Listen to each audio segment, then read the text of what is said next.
Welcome to the Black Girl Burnout podcast. Kelly here. And today's guest is Melissa A. Mitchell.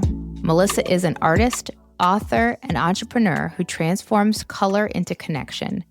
Born in Miami with Bahamian roots, she discovered painting in 2014 during a season of grief and turned that moment of healing into a global career.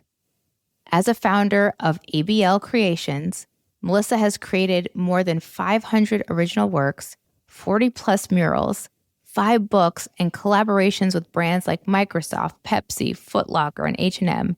Her bold, wearable art has been seen on stars including Lupita Nyong'o and Tabitha Brown. She's been featured in Vogue and Essence, and even lit up Times Square. She also made history by designing the largest transit mural ever created by a Black woman. At her core, Melissa is a builder of joy and culture. Through every brushstroke, design, collaboration, she invites others to believe in possibility, embrace resilience, and live a more colorful and unapologetic life.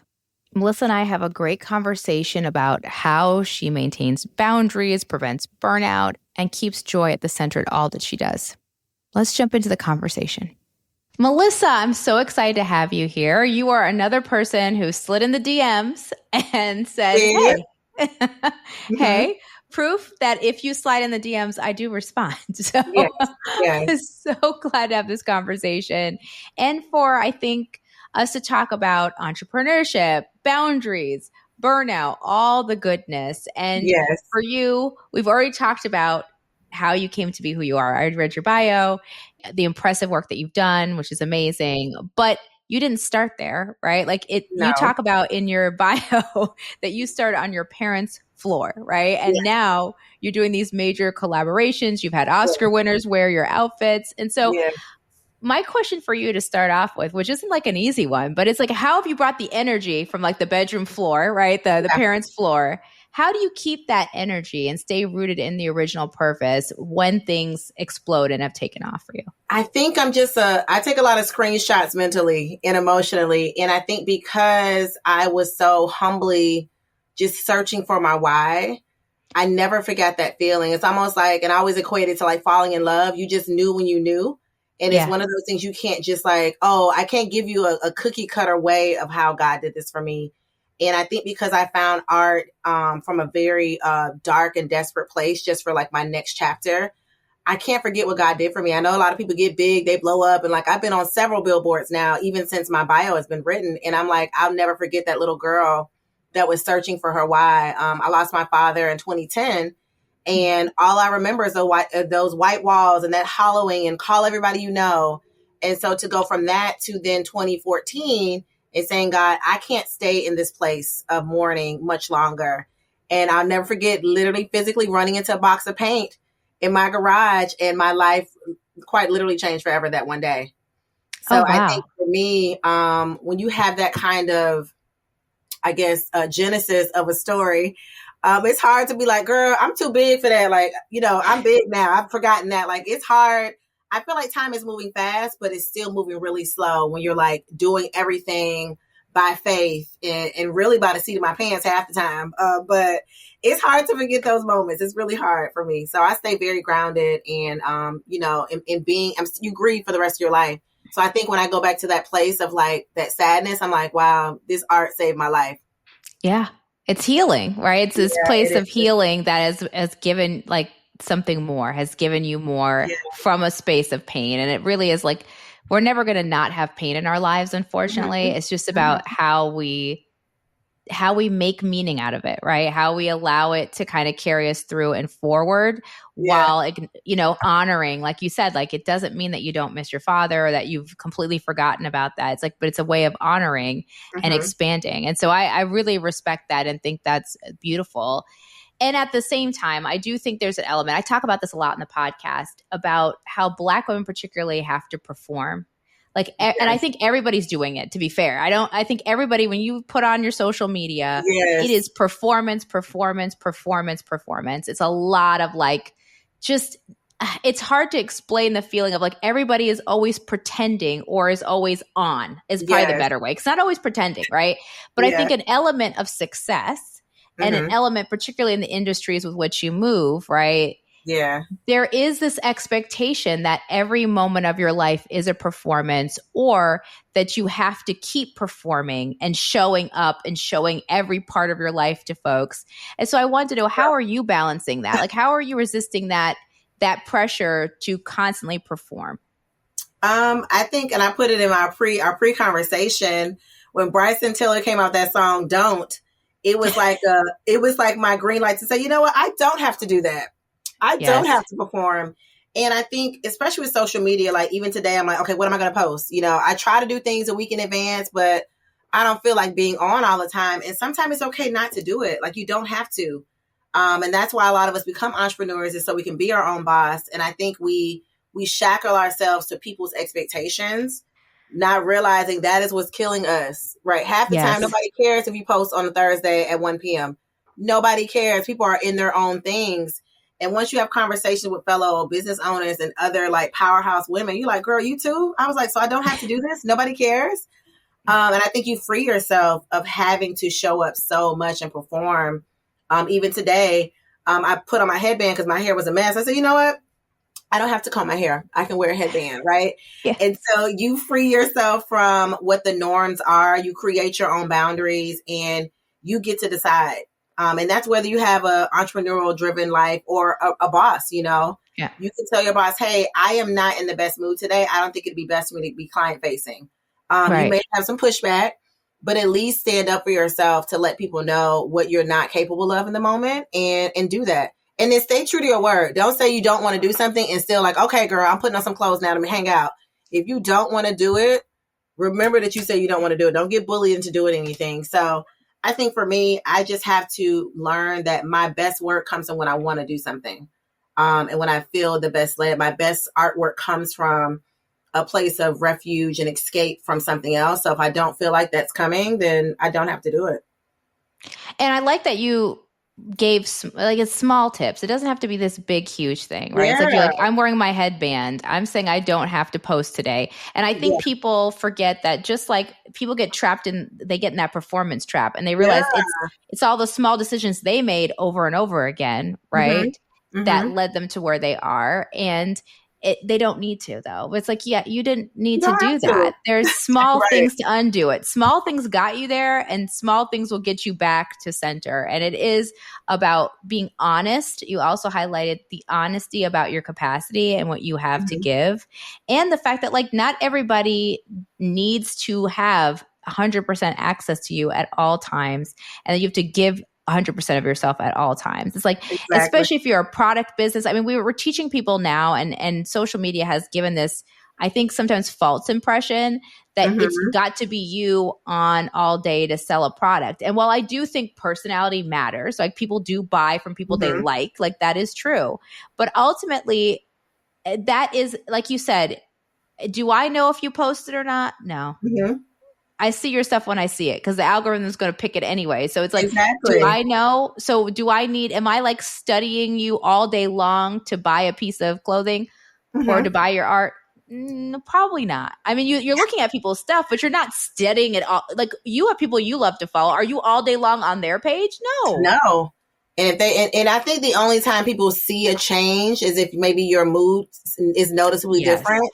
But if I'm following 4,000 or 5,000 people, unless I'm seeking you out, I don't know that you and your husband broke up. I don't know that you were pregnant. I don't know if you had Chipotle for lunch. I don't care, right? And I have 4,000 people to keep up with in addition to my regular life. I think sometimes we make a bigger deal out of connecting with people than we should. And think about it. I know I went to college a little bit a couple of years ago, not really, 20 years ago. We just existed. I didn't know whether my line sister was at the same party as me until I ran into her. Yeah, now it's like, true. Oh, I didn't know Whitney was here. Like, let me see what she at, right? So now it's like you have access, and I could immediately act it out. But back in the day, we were surprised by people we ran into. We were surprised when the phone rang. Now it's like, girl, just kind of get back to that element of like letting people be excited to be connected versus forcing yourself into someone's everyday life, because it can get to be a lot.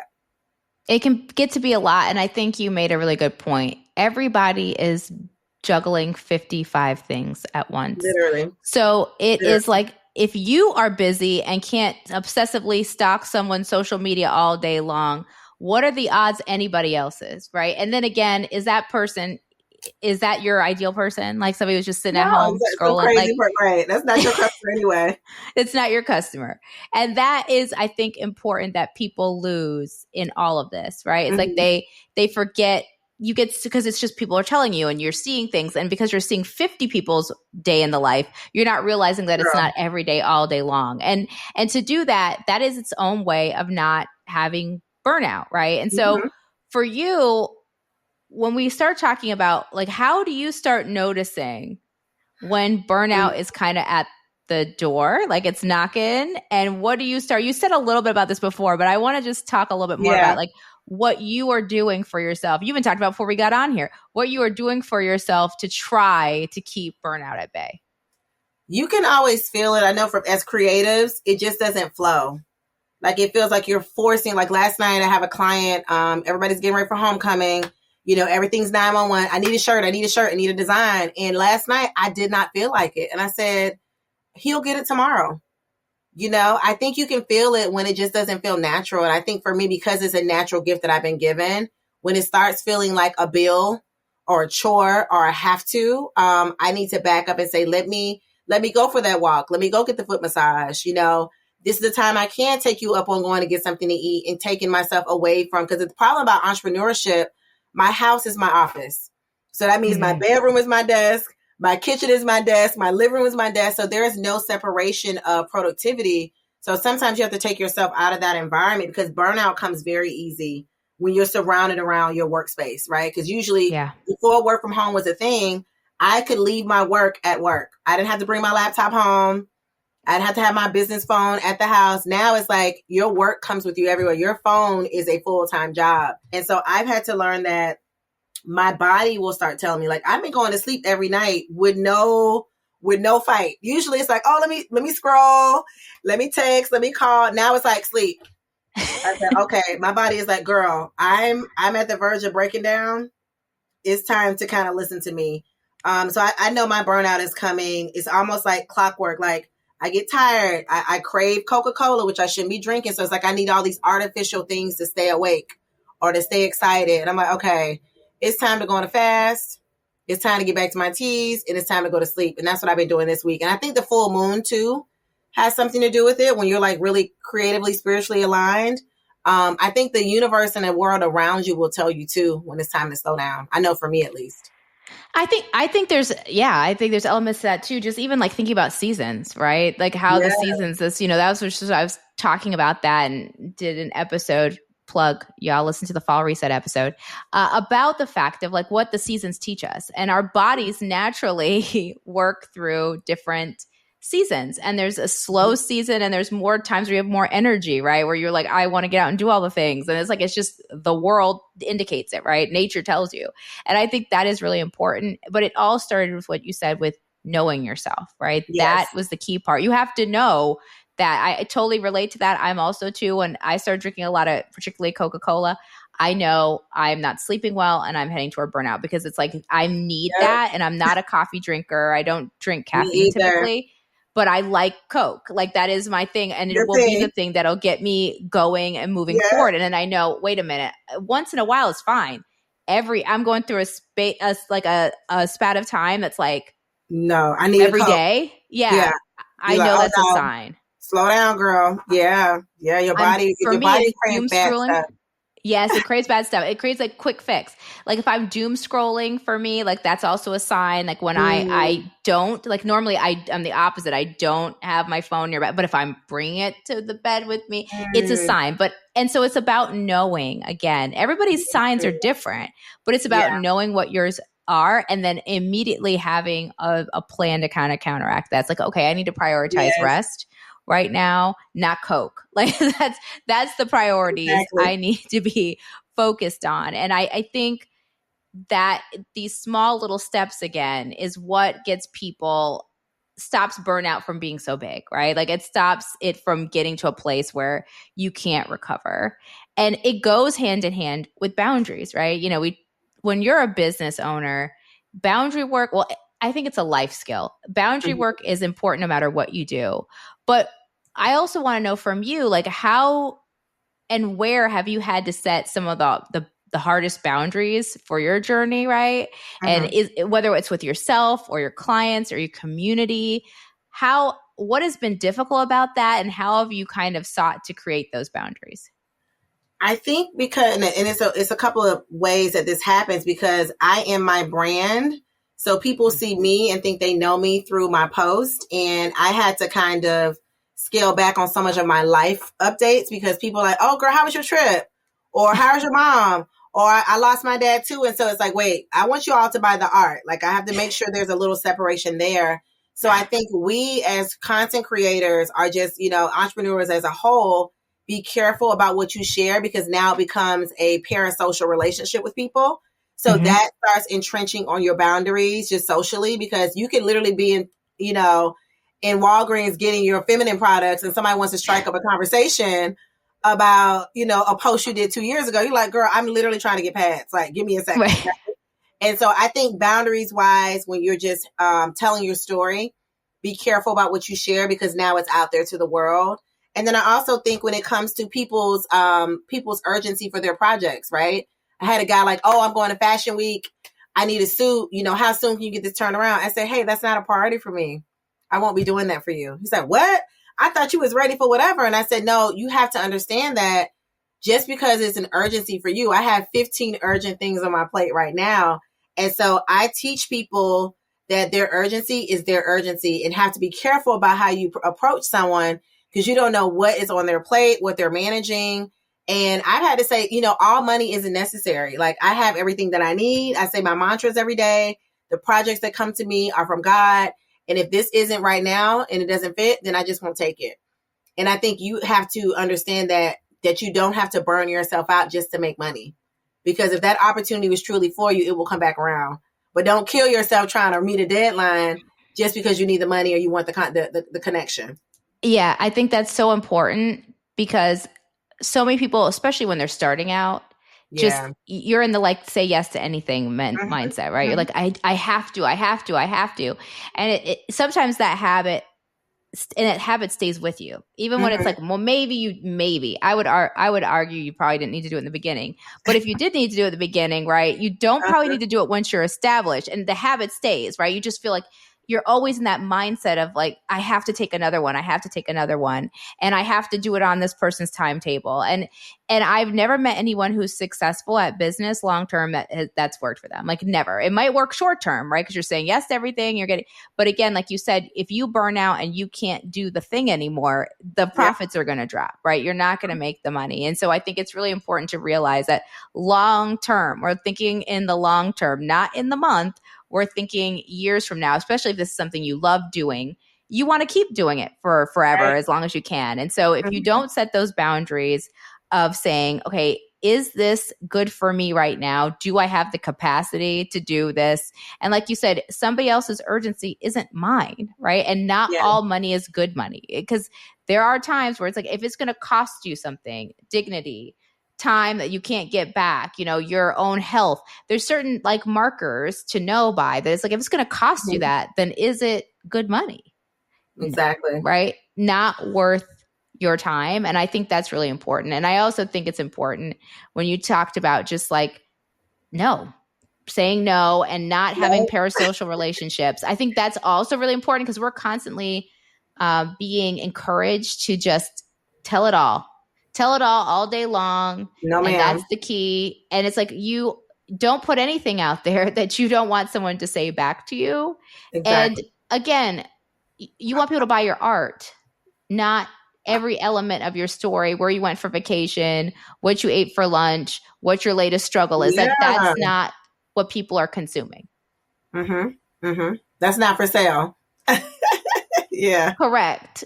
That is a good way to think about it. Is like, what is for sale? And I think people lose sight of that, right? We've all seen creators and people where you're like, I'm not sure what is for sale here. Like, I know you're supposed to be selling this, but I could literally do your autobiography at this point, right? Like, exactly. I could tell your story. Exactly. What are you selling? And I think that's a great point of like, you're not for sale. Your insert is, right? And if you are a content creator where you are selling yourself, which some people are, then you need to know, like, whatever you say, will live on the internet for the next decade. So if that was embarrassing, maybe don't put that out there. Exactly. Here at Black Girl Burnout, we're all about opting into ease. One way I do this is by hiring a home cleaning service.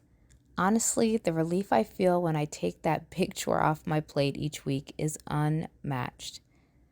A clean home gives me a clean, focused mind. With my space cared for, I'm less stressed and way more present for the things that matter most.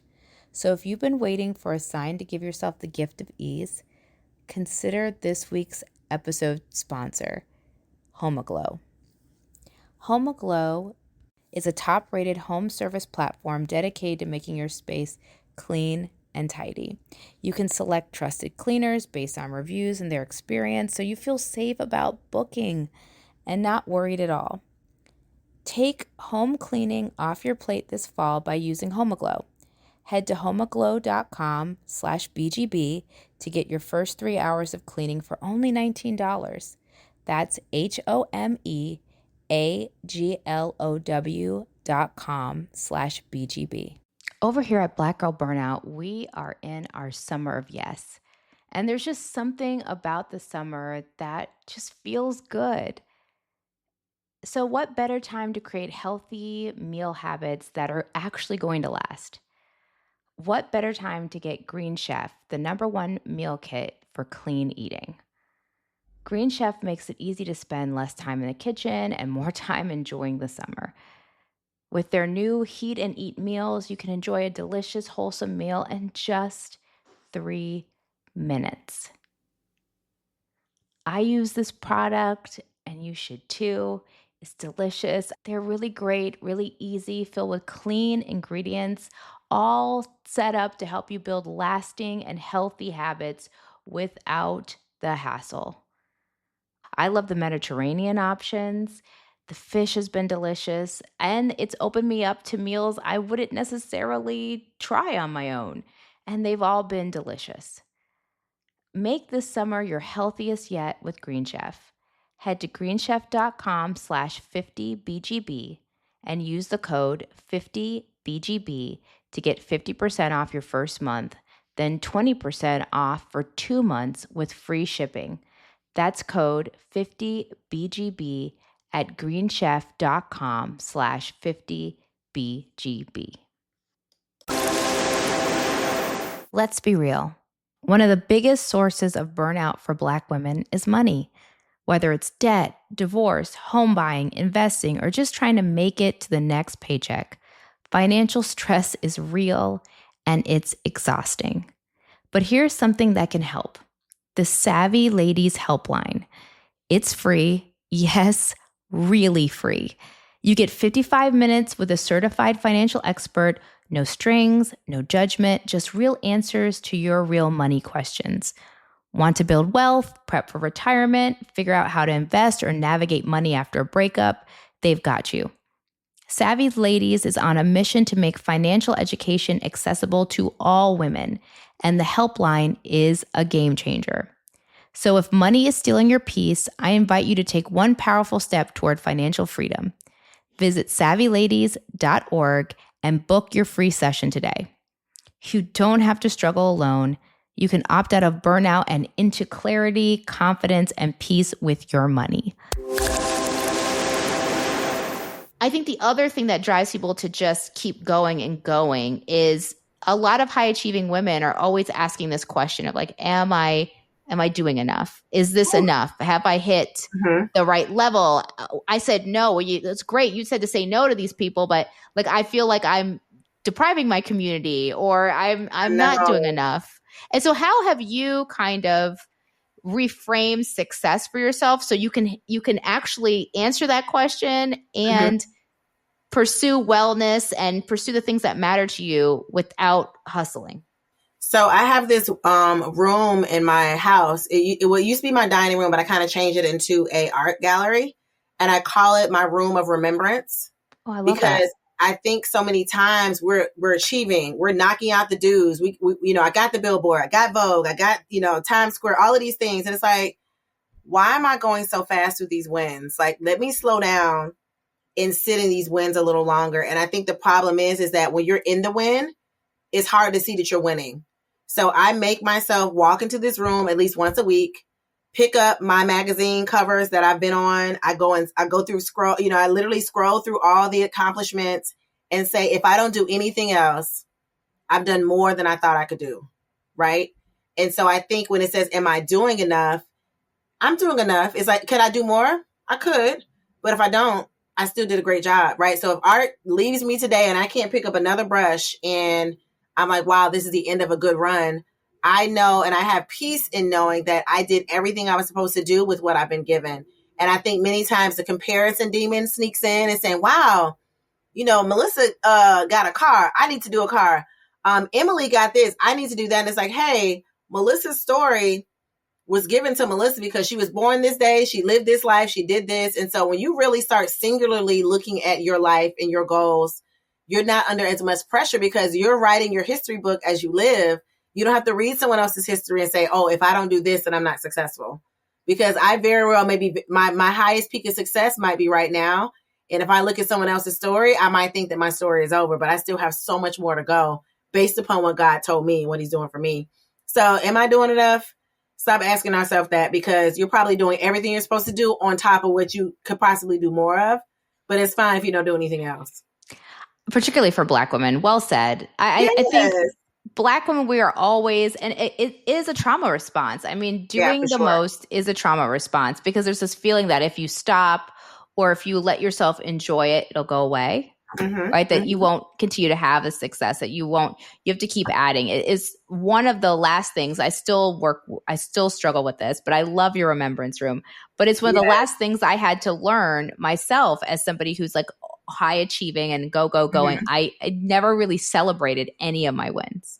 And so because I never celebrated them, I was always feeling like I wasn't doing enough, because I never paused to look around and be like, well, look what you've already done. Would you ask somebody else to do more? Probably not, right? If he was your friend, you wouldn't be like, girl, you need to do 5 more things. You'd be like, wow, you did all that? That's amazing.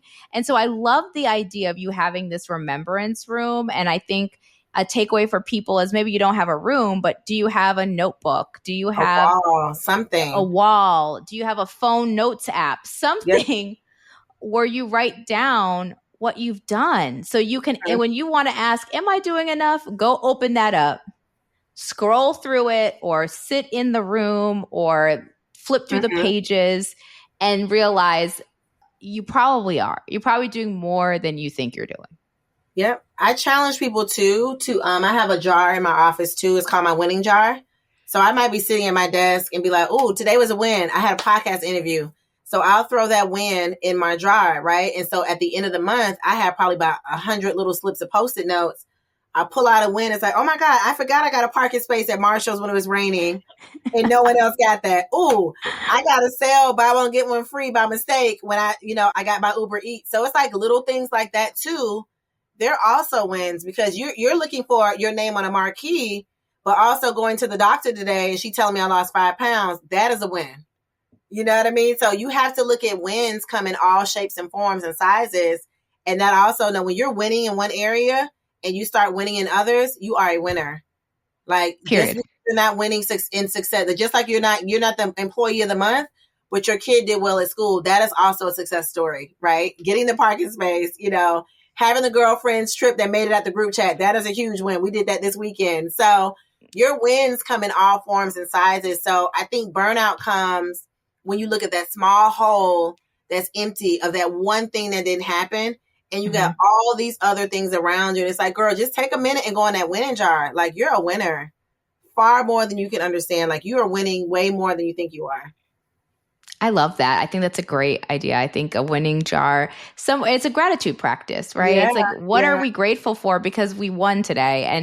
And really making sure that the categories don't have to be big. Like, not everything, because that's the other thing I think a lot of Black women who are high achieving do. The only win is the Vogue cover. or the Vogue feature, right? And if that's your bar, then you're only winning how many times are you going to be in Vogue. Even if you're in a lot, it's still like, oh, that's 5 wins. That's the only wins you've had. So a lot of times what we do is we make the win, we have to make it so big, right? It has to be this huge accomplishment. And we forget that we might have got a great parking spot. We forget that our kid had a great report card. We forget that we even made time to spend time with our partner and our family or whatever that is. And if we're only like judging ourselves by these big wins, we will always feel like we're not doing enough. We will always feel like we've got to push more because we've discounted the 30 wins we had in just today. That would create a lifestyle that doesn't create burnout. Exactly. Exactly.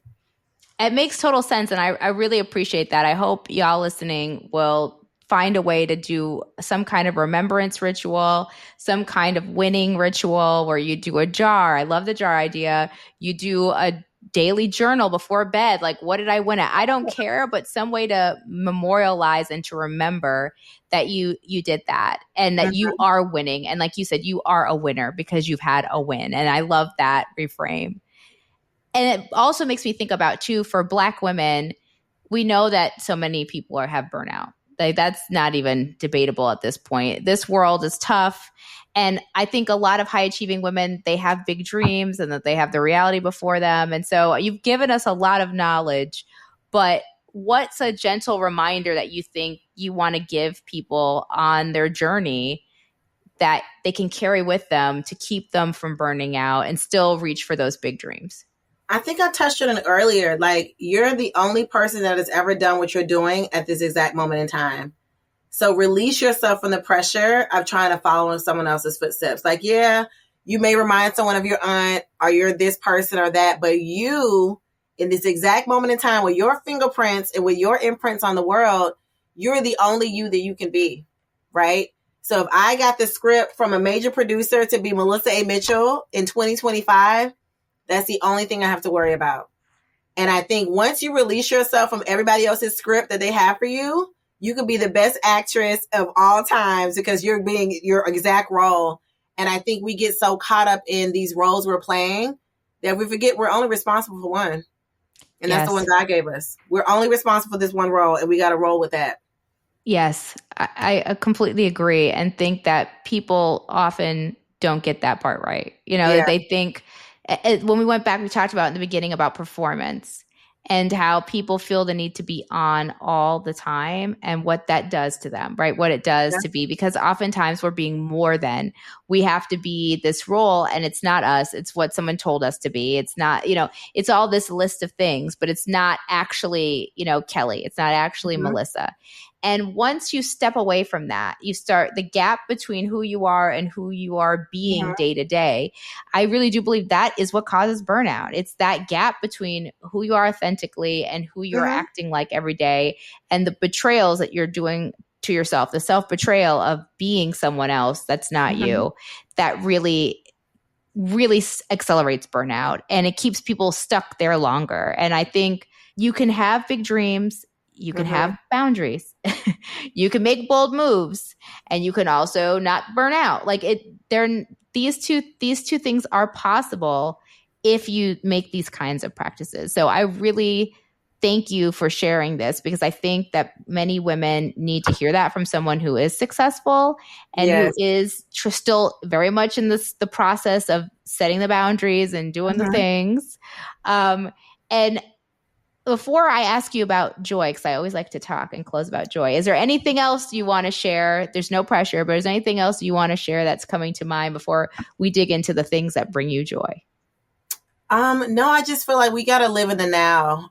You think about the brevity of life and how you can be having the best week ever, and then you get a diagnosis and realize the things you were worried about, you shouldn't have been so consumed with, right? It's like finding out you need a transplant and you've been mad about something from college for 20 years. You're like, I've been spending so much time not focusing on joy that I missed out on all these years of being happy. So whatever it is, just let it go.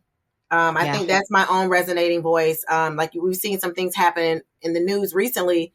Life is so fleeting. Like we're caught up on the wrong stuff. If we wake up, we already got 90% of what we need for the day. Right.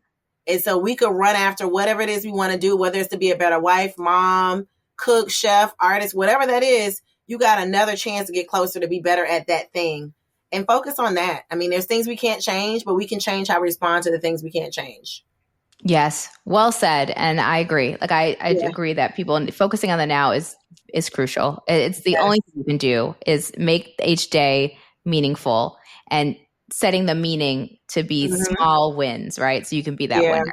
And to that end, you talked about like focusing on joy. I always like to ask everybody who comes on the podcast, I ask them, what brings you joy and how do you protect it? So what brings you joy, Melissa? And then the second part is like, how do you protect the things that you find joy in?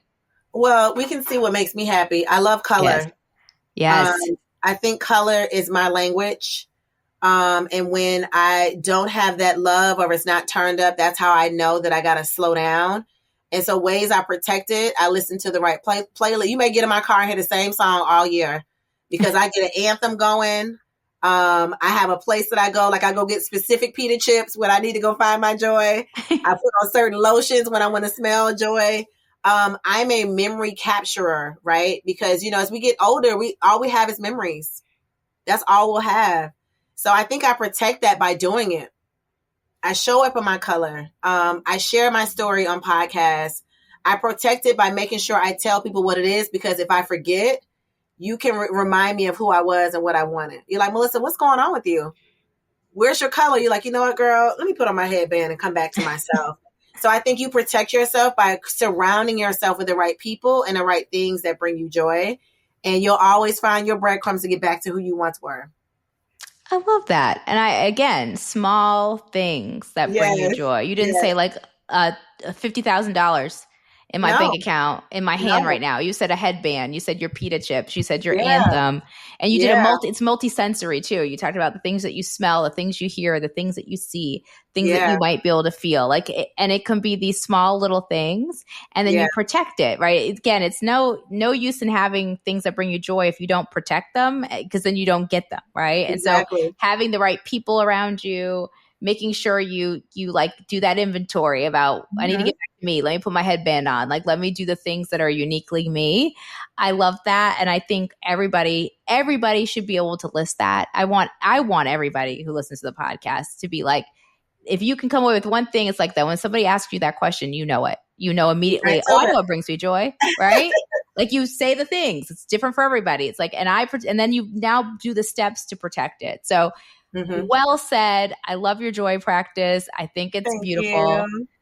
How can we connect with you? Tell us about, we already know what you do, but how can we connect with you? How can we get to your art? All the things.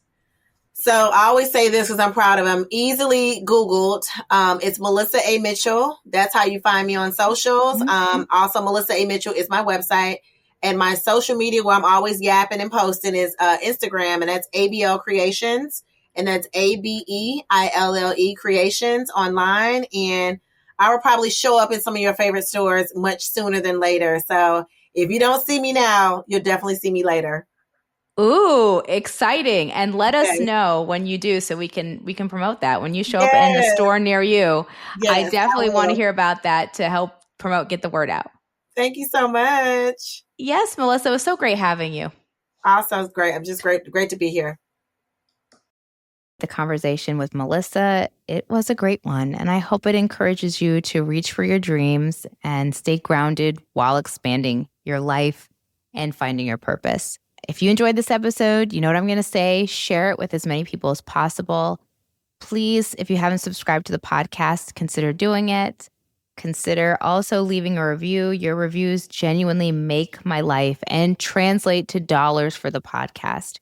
It's a free way to support it, so drop those 5 stars. What are you waiting for?